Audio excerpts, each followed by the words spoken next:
Now, now think about that for a moment. Today we face the scourge of terrorism. What is terrorism? Terrorism is basically taking an innocent stranger and treating them as an enemy whom you kill in order to create fear. What's the opposite of terrorism? It's taking an innocent stranger and treating them as a friend whom you welcome into your home in order to sow and create understanding or respect or love. So what if, then, you took the story of Abraham, which is a third side story. What if that could be actually because Abraham stands for hospitality. What if that could be an antidote to terrorism? What if that could be a vaccine against religious intolerance? How would you bring that story to life? Now, it's not enough just to tell a story.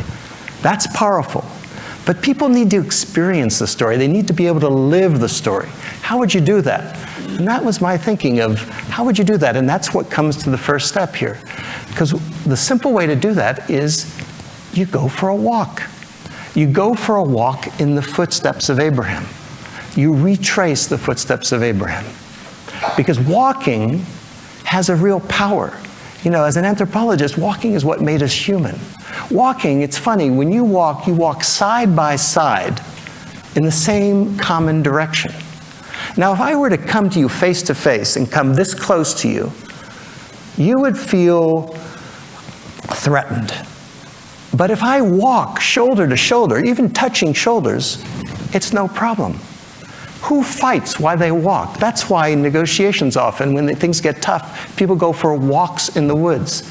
So the idea came to me of, what about inspiring a path, a route? Think the Silk Route, think the Appalachian Trail that followed in the footsteps of Abraham. People said, that's crazy, you can't retrace the footsteps of Abraham, it's too insecure, you got to cross all these borders, it goes across 10 different countries in the Middle East because it unites them all. And so we studied the idea at Harvard, we did our due diligence, and then a few years ago, a group of us, about 25 of us from 10 different countries, decided to see if we could retrace the footsteps of Abraham, going from his original birthplace in the city of Urfa in southern Turkey, northern Mesopotamia. And we then took a bus and took some walks and went to Haran, where in the Bible he sets off on his journey. Then we crossed the border into Syria, went to Aleppo, which turns out is named after Abraham.